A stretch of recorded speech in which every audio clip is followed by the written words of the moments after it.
राधे कृष्ण। आप सभी को ओम नमो नारायण। स्वागत है आप सभी का आपके अपने चैनल देव देवी धाम पर।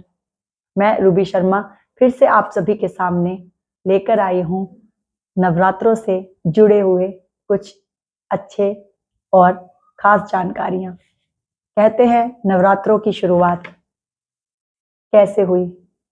माँ पार्वती ने माँ दुर्गा का रूप लेकर जब एक राक्षस महिषासुर का वध करने के लिए 9 दिनों तक युद्ध किया और 10वें दिन उनका वध करके विजय प्राप्त की, तभी से माँ के उस रूप को पूजने के लिए, उस शक्ति स्वरूप को पूजने के लिए नवरात्रे मनाए जाते हैं। और कहते हैं कि वैसे तो नवरात्रे 4 प्रकार के होते हैं, 2 प्रकट और 2 गुप्त। जो प्रकट नवरात्रे होते हैं वो चैत्र नवरात्रे और शारदीय नवरात्रे होते हैं। जो चैत्र नवरात्रे हैं वो अप्रैल से मई के महीने के बीच में आते हैं, और जो शारदीय नवरात्रे होते हैं वो अक्टूबर नवंबर, जब दशहरा होता है उस समय आते हैं।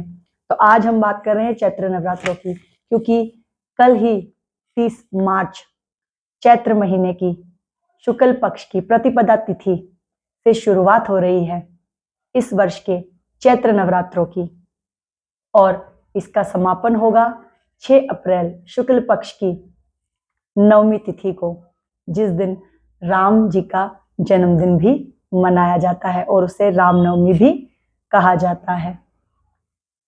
चैत्र पक्ष के जो नवरात्रे हैं इन्हें मनाने का एक खास कारण भी है।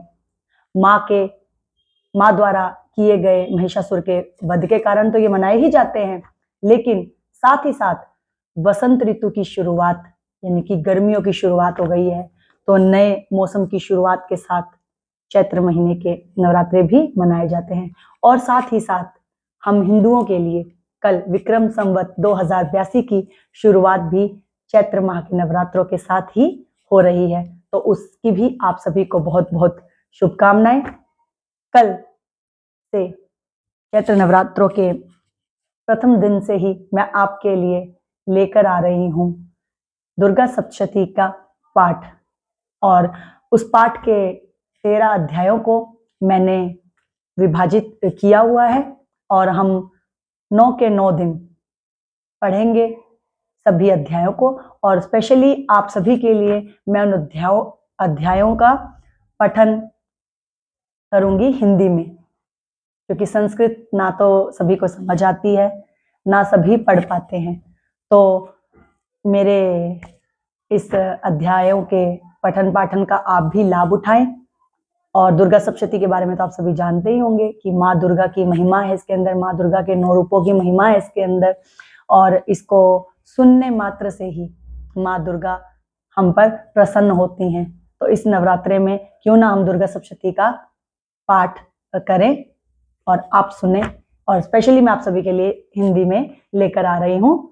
तो प्रथम दिन से ही, कल से ही हम शुरुआत करेंगे, और आप जरूर सुनिएगा, क्योंकि अगर आप कई बार समय नहीं होता सब लोगों के पास में पढ़ने का, क्योंकि बहुत बड़े बड़े पाठ होते हैं, तो आप सभी आराम से कान में ईयरफोन लगा करके या फिर अपने फोन में चला करके सुन सकते हैं।